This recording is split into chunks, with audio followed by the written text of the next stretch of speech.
मचियही बैठी है सासू त बहू आया रज करई बहू आया रज करई हो सासू हमहु रहब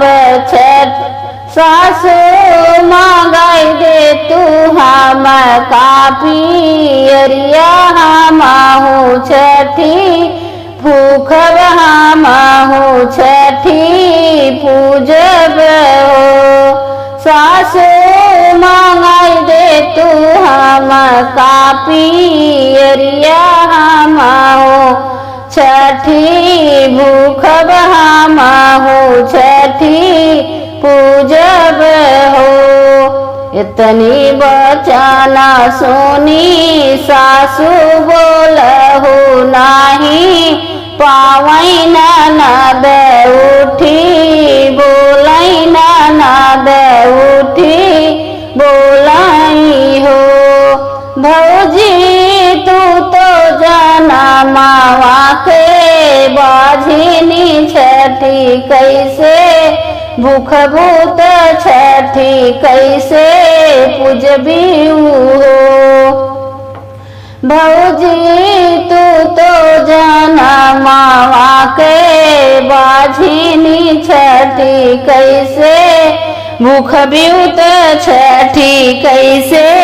पूजबी हो। बहरे से आए हैं पियवा बिरह बोली बोलाई बिरह बोली बोलाई हो धना तू तो जनमावा के पापिनी बरत कैसे करबियू बरत कैसे करबियू हो 12 साल गए बीती बियहवा के तोहरे बियहवा के तोहरे नी हो धना नहीं देखियो लाल के मुख छठी कैसे पूजबियू छठी कैसे पूजबियू कहत की लाज ना लागई तोहरे नी कैसे तोही तूल जान्यू त लाज नाही लागई लाज नाही लागई हो धना जाई के डूबी मरत्यो मुहा जिन देखौती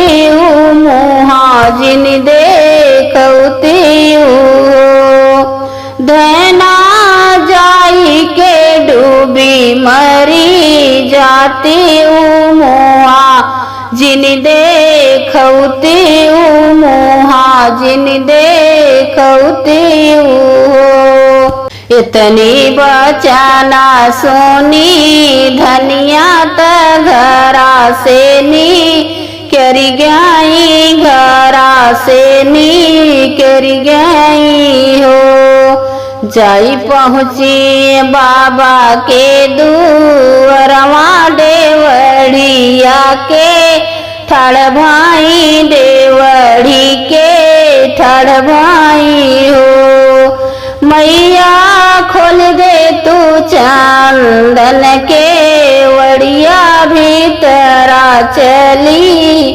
आईती भीतर चली आईती हो इतनी बचना सुनी मैया त बेटी से पूछाई बेटी से पूछाई हो बेटी कमन तो है पड़ी गे कलेस अकेले तो ही आयु अकेले तो ही आयु हो मई सासु मोरी बोलई बोलिया ननद ताना मारई ननद ताना मारई हो मैया जे करे संघा कैलू भी यहवा वो न हो घर से निकालनी घरा से निकालनी हो। इतनी बचना सुनी मैया बेटी के समय झावई बेटी के समय झावई हो बेटी भूखा हो तू छठी के बरतिया त छठी मई के पूजाऊं छठी मई के पूजाऊं हो बेटी सुनिहाई तो हरिया रजिया ललनवा तो का देही ललना तो है देही हो बेटी पूजहूँ छठी मई या के ललनवा तो है देही ललनवा तो है देहा